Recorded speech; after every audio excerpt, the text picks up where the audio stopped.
T1 here to play, I think, has very quickly been established.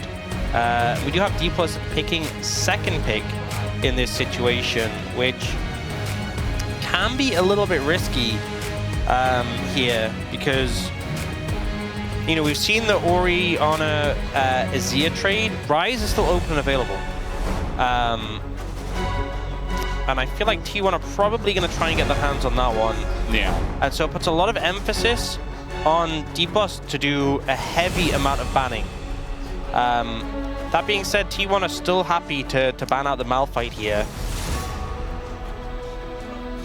Yeah, I think the Malphite needs to have a look at, if you want to play Unara, you probably have to take Vi away. If you do want to play Ryze, just go ahead and pick that. The enemy team will pick Talia, and you'll win anyway. I honestly feel like T1 are kind of, you know, they're banning Malphite, Varus on first pick, which has given a lot of favors over to D+. Here, you know, last time, you know, there was Nocturne, there was Vi banned. I feel like I'd be just taking away the Ryze in the situation. I feel like if you give Ryze to Faker here, unless you have something specifically planned for it, it'd be you putting yourself in a really scary position where you might go down 0-2. So I would probably just take that one off the cards. They're going to go for the Aphelios instead. Are T1 going to first pick it? Are they going to go in a different direction? We'll see. Yep, just got to wait and see. There's the Vi. They prioritize the Vi instead, even over the Ryze. I mean, Vi is definitely one of Owner's best, and it's again, it kind of makes you not want to play Unara, which is available again. Yeah, does put a lot of pressure on that. Of D+,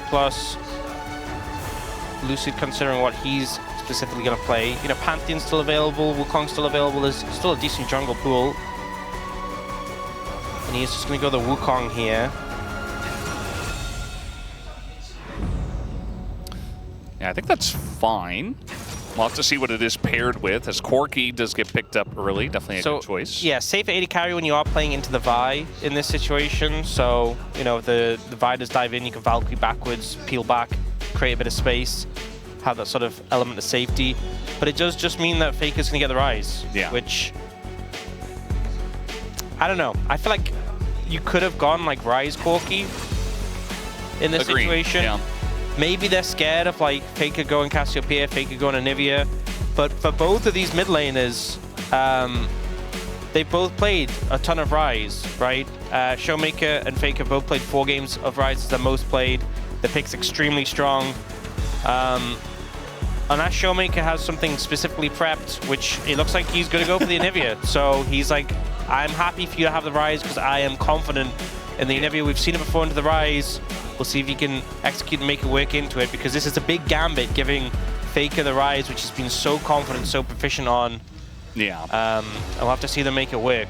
I think it's hard when you're playing against T1 because so many of their players are very proficient at specific champs, so you can't like take them all away, but you end up going for counter picks, which sometimes can work, but also you're giving these guys some of their best champs. So I will say, I think taking Ryze Sion, that combo was a bit of a fumble in my opinion, because Anivia does really good into Sion.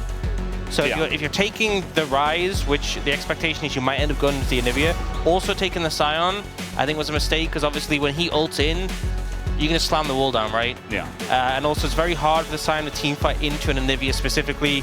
You already, as you know, a melee pick, specifically as a Sion, it can be quite hard to get your decimating smash off into an Anivia, so you can kind of just walk you around the fight.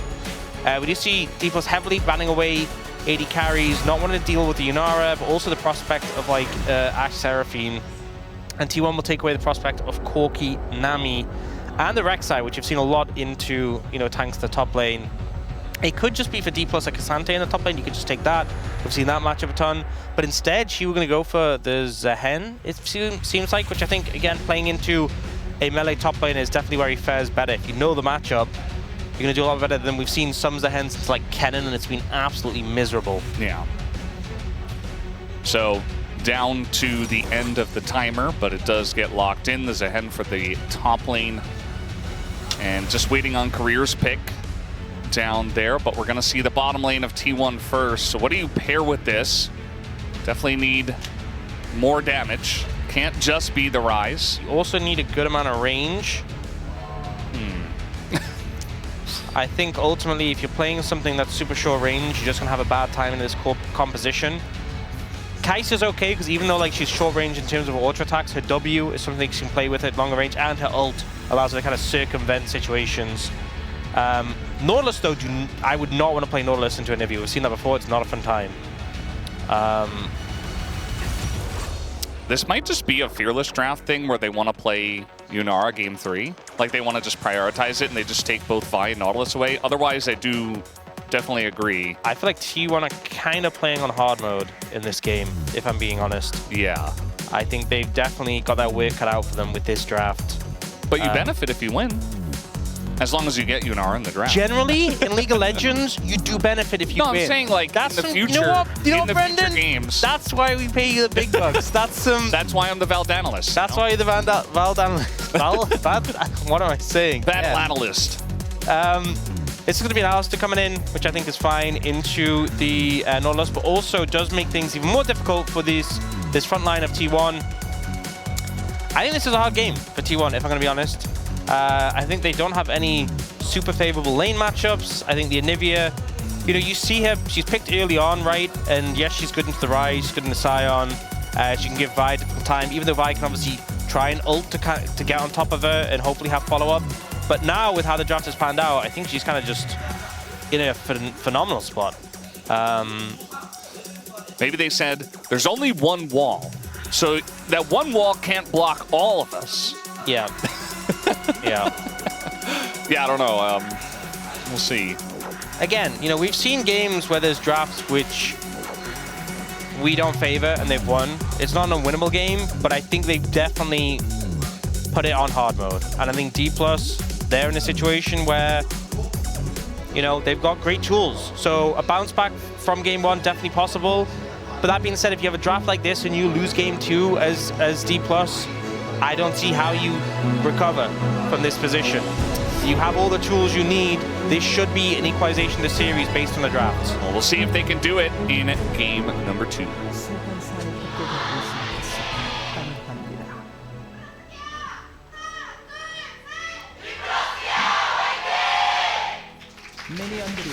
Alrighty, game number 2. We already saw yesterday Nongshim were able to get out to a very quick 2-0 lead, but it went 5 games. T1, I feel like if they can win this game, it's probably not going 5 games. I thought for sure yesterday was going to be a 3-0 with how slow KT came out and how good Nongshim were looking, but I feel like T1 and DK are on the next step up. Yeah. And should be cleaner in general with some of their leads. So expecting more out of T1 if they do end up getting to that 2-0 position. But as you mentioned, I mean, this could be the big moment for DK. Pretty exciting to see if they could tie it up. Like I said, I think they got the tools for it. Just comes down to how they play. See if they can pull it off. Don't see anything too crazy in terms of wounds so far. Don't get some good trades in, just using the shield level 1. Kind of bullying out Shiwu. Now he's level 2. Oh, this is close. Smash.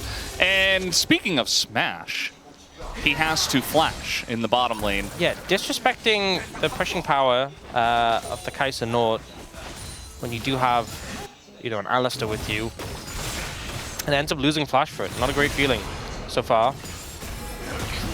I mean, we talked about how DK should have won the lanes in game 1. They ended up not, and actually Dorn was able to exert his influence in many parts of the map, as was Faker. I do worry for DK if, once again, they're not going to be able to fight in this laning phase and just kind of fall behind naturally. But so far, that's... If that happens, it would be pretty bad, in all honesty. Yeah. Especially top lane is not looking good right now. Yeah, I don't know what's up with Xiu. I mean, generally Xiu is a very strong laner. To be fair as well, very good in these positions. Scion is one of those champions who just is kind of obnoxious to play against. Doran's going to try and go for a ward here. And, oh, senses something. It looked like he was going for the tri-brush to ward, and then he just like sensed something. I was like, no, I don't need a ward there. Knew the timing. Yeah. So has himself covered now. And should just be able to continue to exert pressure in the lane. Yeah, just knows that Lucid's getting the Scuttle Crab and he wants to play a little bit slower this time. And that's just fine. Another hook is going to come down, but that one is onto Career, who now is just standing right in front of Flash, or Smash, who did flash. Smash doesn't have Flash, so that's why he's standing in front of him. There you go. Yes. There you go. And they're playing so defensive at complete max range in this situation. I do feel like the all-in off the Kai'Sa not very threatening. He did just kind of walk up there, and Kerry was very suspicious of it. There's wards in the brush. You can see Lucid's in the vicinity, but there's so many wards. And there's one in the tri-brush, there's one in the lane brush, so there's just no way for him to get in without being spotted. And there's one in the jungle as well. Yeah. Like on his graph. Full information. They know exactly where he is, and if he was going to come in, they would have spotted him too. Yeah, the timing of it as well, like he just backed off of the scuttle in the top side of the map as these trades are getting a bit iffy for DK. Boss bomb misses as well. And, you know, Kai'Sa, generally we're pretty big fans, but we're not fans of a laning phase. But if you get a laning phase like this, that's just kind of free, you're running to the bank. The thing is as well with Kai'Sa is, like, you know, there's lanes which she's uncomfortable into because they can just poke her out. But a lane like this, you know, if Corki's not exerting pressure onto you, and it's all about, like, the more all-in trades, right? Like, the tanks go in, apply their CC, you put your damage down. Kai'Sa has a lot of follow-up damage once, you know, proccing a passive, landing a W. And in the all-in, Corki can't really keep up. Doesn't have nearly as much sustained damage, so I think right now, D+ just on the back foot in the bot lane. Showmaker has level 6. We got both supports here. Faker is going to flash out of that one as Keria just goes for an aggressive trade onto Career afterwards, but still a win for the side of DK, forcing Faker to flash. Yeah, the fact they have that already. Lucid not too far away from his ult as well, so potentially could capitalize on that after. And also, it's so easy to set up. If Ryze is walking forward, Showmaker can just set it up by himself with the wall, as he kind of did there. T1 are going to pick up this dragon here. Early Ocean, nice for laning, to be fair. And it doesn't mean it's not an Ocean Soul. Yeah, we do get Infernal next, though, so we'll see what ends up being the soul in this one. And Chu's not very much enjoying himself, but I don't think there's too much kill pressure as he's going to be the one actually going in. And now Doran maybe overstepping here, a bit out of mana as well. And just trying to walk this one off, saying you don't quite have the damage. And he even gets the plant, which it's kind of rare that that plant denies action, but I digress. As Faker's just dead. First blood goes over to Lucid, and they punish Faker for not having his flash. There's the setup, you know, coming in, flash down, really easy to find it. We saw Shiwu on the top side was using his ult to stack his passive so that he could continue the trade. He's gone Cole, so definitely looking to farm up. But Doran's execution is making it a little uncomfortable.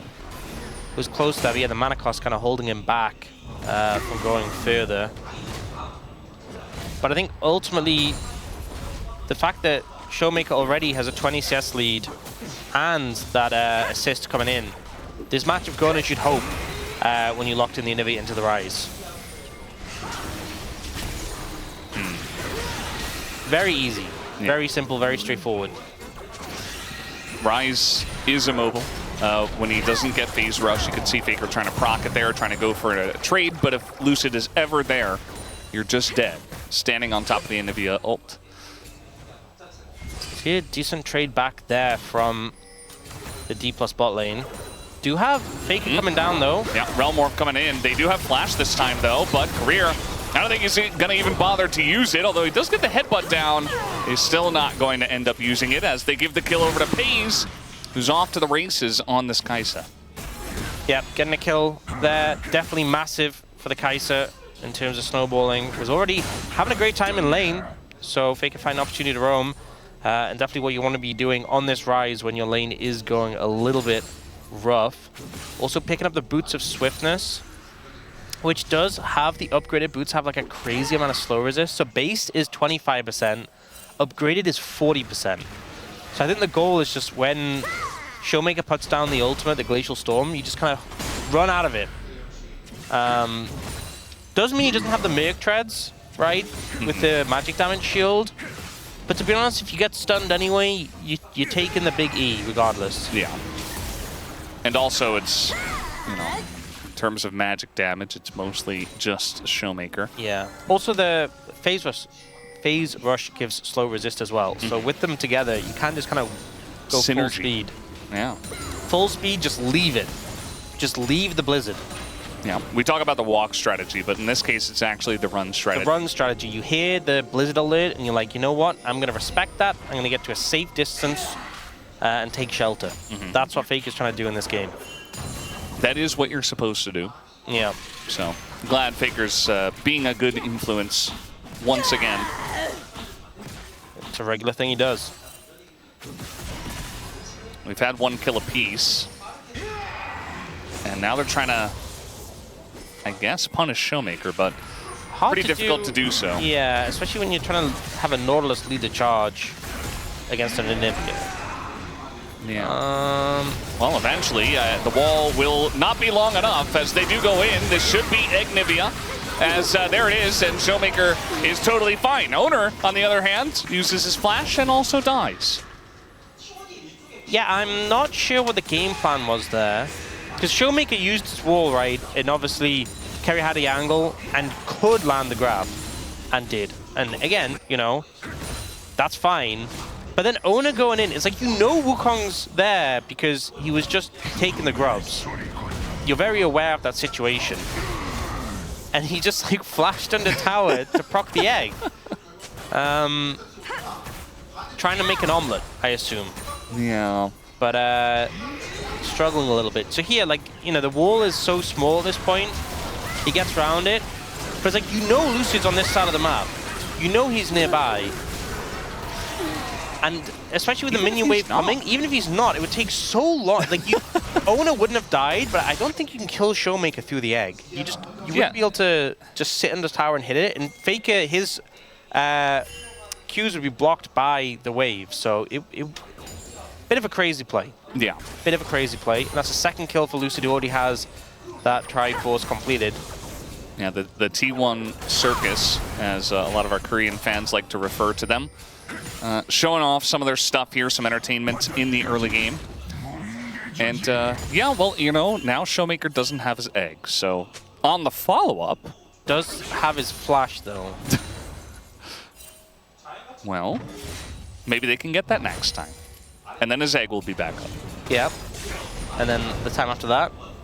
His flash will be back up. Time after that? Egg is back up. Oh. Yeah. But then they're going to do it twice in a row very quickly, and actually his flash won't be up, but he's going to get a double kill under turret. Oh. So we're trying to Realm Warp out of the top lane. Or, yeah, just walk up there, I suppose, with a engage cone. Wow. Grim Deliverance coming on in, and Shiu is just tanky enough. Faker not really able to do enough damage. That did a pretty great job of clearing the wave, I'll be honest. So Shiu using the ability well to mitigate the dive. Big investment from Faker in terms of time there, but now he's staying around. Round 2. That's going to be the flash out of Shiu. But we still have Realm Warp because he didn't use it the last time around. But Shiu pretty mobile, able to get into the wave as now we're looking at the bottom lane at 3v3. Faker does get the kill in the top lane. Owner going very deep to try to take out Smash, who has barrier, and just shakes it off. Lucid there on time once again. Yeah, good kind of play from D+ on the bot side. I do think Shiu horrendously overstayed after an initial strong play to save himself. But in the meantime, Showmaker is just... He's playing, it's not even really PvE, it's PvT. Yeah. Player vs tower. Protoss versus Terran. Yes. Shiu sticks around. Probably because he doesn't have TP and he's being very greedy. But yeah, you don't have the cooldowns to do this. And he ends up getting chased down. Does go on for a little bit longer than maybe they would have liked, and that gives a lot of time for Showmaker in the mid lane. But they go for this aggressive play. They can't target the Alistar because, you know, it's an Alistar with level 6. But it's a heavy committal, and Wukong is so strong right now.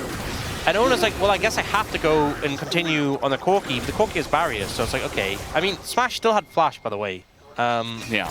Pays held on to his ult because he just knew like, even if he does get the kill on the smash, he just dies to lose it. So yeah. It's not worth it. And you know, Owner is a great Vi, but this does not feel good when you first pick the Vi, and then like your early rotation is this Rise, which obviously, you know, these are great picks for your mid jungle in Owner and Faker, and they just have not been working in this game so far. You know, Lucid and Showmaker having a great one on the Wukong Anivia. Trying to land this root here with Owner in the area, but again, it's Corki, and that's part of the reason why you do pick the Corki, to get away from stuff like that from the collapse. We did see a bit of a lane swap right after the quest finished, so pretty cool timing here from T1 to just immediately force this lane swap. As now we're going to have the hook here onto Career, who is about half health, but now Keria has to flash away, so Career will take that every day. Yeah, half your health bar or flash. I think you'd rather have the flash still available. Lucid now fishing. Keria really wanted to take that control ward. You could see it. You could sense it, but no. Pull back away. Both top lanes on the bot side, but have their TPs available. Teams setting up for Herald, but I just think it's so hard for T1 to contest into this Anivia. If she's like set up in the area and gets, you know, her wall down, her ult, it's a problem. Yeah. We saw the counter pick of Anivia into Rise that was prepped here by Showmaker. We've seen that out of Chovy. And then T1 was like, what about if you countered every other champion on our team too? Yeah. You know, like, let's make it a little bit more difficult. Not just the Rise, but how about everybody? Yeah. I mean, if T1 do get ahead and they have a Vi in a good position with Flash and they have Kai'Sa who can ult over the top, sure. But they're not in that position, as this is one way as well to just hide on bush and get Showmaker down. Igniviya is back. But Paze is making his way up here. As Lucid's going to get in there first, the exhaust is going to help out, and the Nautilus ult keeps all three of them around. And Paze flies in just to help out in the trade. And that's going to be 2 kills going the way of T1. Excellently played. Yeah, good capitalization. Finding Showmaker isolated and alone is the way to do it. The Realm Warp comes in. And that's how you make an omelet. Lucid going down as well, trying to save his mid laner. Smash going to try and just defend top lane in return.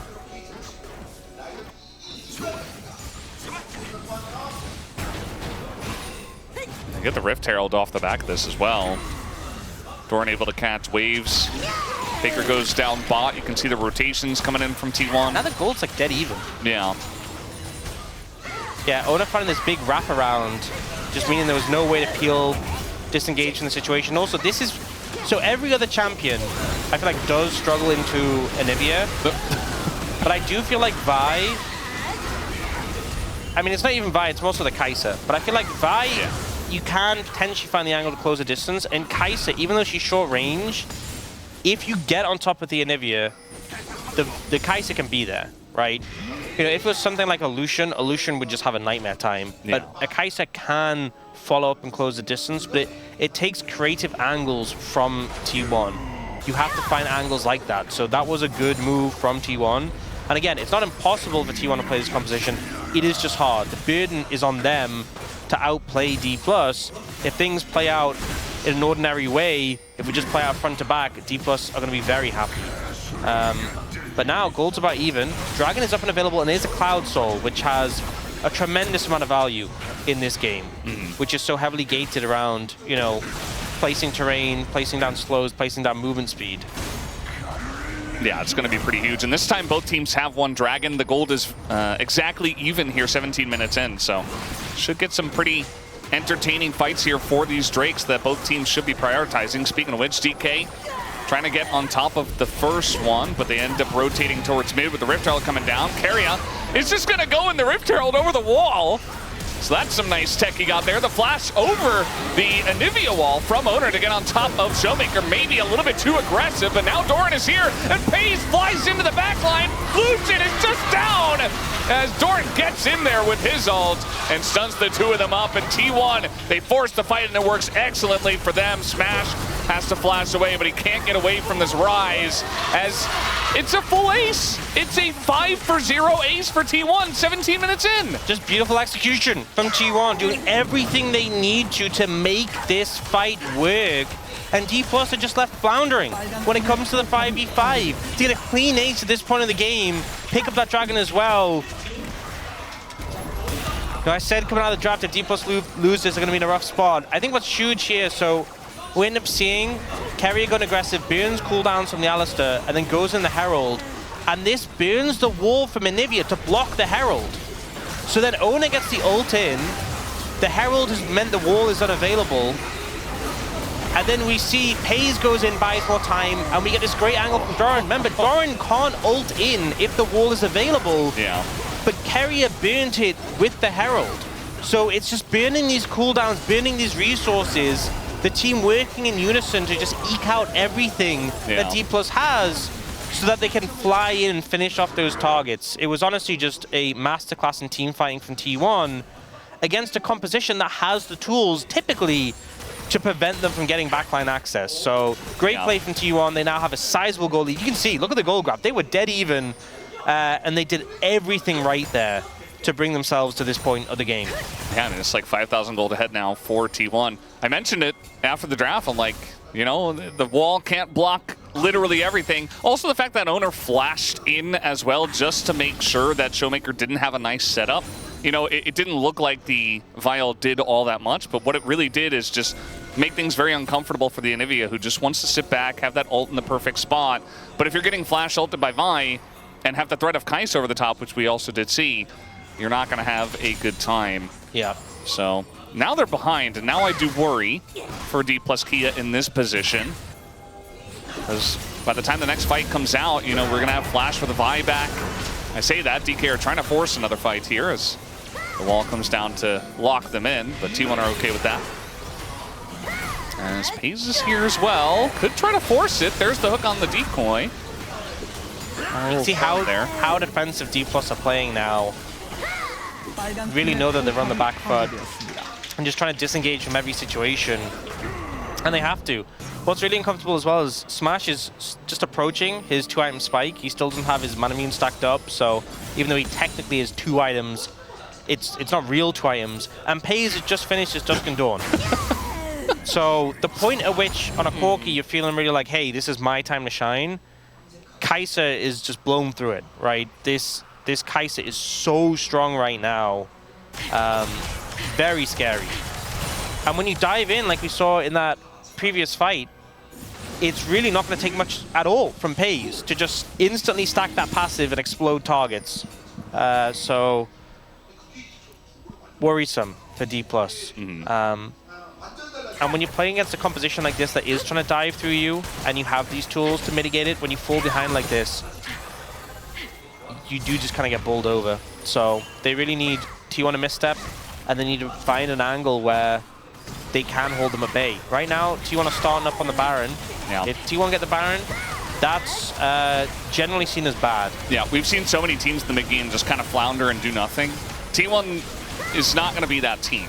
We know about the T1 Barons. They're going to go for it. Doran is trying to get on top of Lucid, who does actually get in the pick just to not get the smite and just die. As now we got the Realm Warp on in. Faker is frontlining. And Showmaker again, you know, he puts the wall down, gets flashed over. There's no setup here for DK, and they're just being run around the rift as this should be Smash going down on top of it all. Faker picks up another one. And she was just over here in mid lane trying to run away. And eventually he's going to be going down. It's just kind of a disaster of a game at this point, as T1 has run away with this one in a big way after that last team fight, and they followed up with yet another one. The level of coordination T1 are showing right now, just leagues above, right? Doran, he's on the duty to sort of zone away. Lucid is so cautious about getting over the wall. Doran flashes, ults him, and it puts the pressure on Lucid. Not able to get over the... I'm not sure if he got over in time or not, but not able to get the smite. And then here, they're just chasing through on them. You know, Korea goes down. Faker's flashing after Showmaker. Smash goes down. It just feels like T1 are playing right now at a level leagues above D+. And I'm worried if D+ are going to find their legs in this game or this series, to be honest. This game feels, I think, over at this point. Yeah, I said at the top of the show as well that like T1's number 2 and DK are number 3. You know, if we look at the standings right now in the LCK Cup, but T1 and Gen G are very much like a whole tier above D plus Kia, it does feel like right now, just based on the games we've seen. And I think we're seeing a little bit of that here as well. Owner is going to have to flash away. And, you know, we did see Nongshim come out really strong, but I think this is a different feel today. As Keria is going to go in, we got the teleport coming in. T1 is up 8,000 gold, and they're going to pull the trigger here with the Baron as everybody is just being rolled over. She was like, please, I want to do something in this backline, but his whole team is dead. And that's going to be the end of that. The Grim Deliverance comes in. It's only 23.5 minutes, and the game is over. Just decimation, absolute decimation. This game is so one-sided, you know, and I don't disagree with what I said. I felt like D+ had a great draft, but the execution from T1, yeah, they really found the angle. That's why you were like, we got to see the play first. We got to see the play. Yeah, they found the weakness and they just crucified D+ for it. Found every angle to take them out of this game. And we see here, Pays reacts to the engage from Korea so well. The chain around comes in, Ona diving in, causing all this disruption. Well, Faker might die here. We do have Doran, though, coming over, and actually, I guess maybe he doesn't. Yeah, Actualize as well, boosting the Seraph shield. Oh, God, wait. It's, now it's becoming like a 2v5, although they killed 2 of them. And Doran is like, well, I'm just going to go in because I might as well. The rest of T1 is coming over. They're like, okay, if you want to end the game now, we can. If you want to fight now, sure. We were going to back off and, you know, farm up a little bit, get the Drakes and stuff. But nah, we'll just come back in and end it now for you guys. And this game has to feel demoralizing. It's a rough loss at this point. Game 1, you know, was T1 winning, but there was some fight. This one has just been an absolute crushing. And from D+'s perspective, a complete mental reset going to be needed going into game 3. Still looking for an angle here, but yeah, I don't see it. Owner, as the headbutt was coming in, he lands his Q and just turns it around on the career.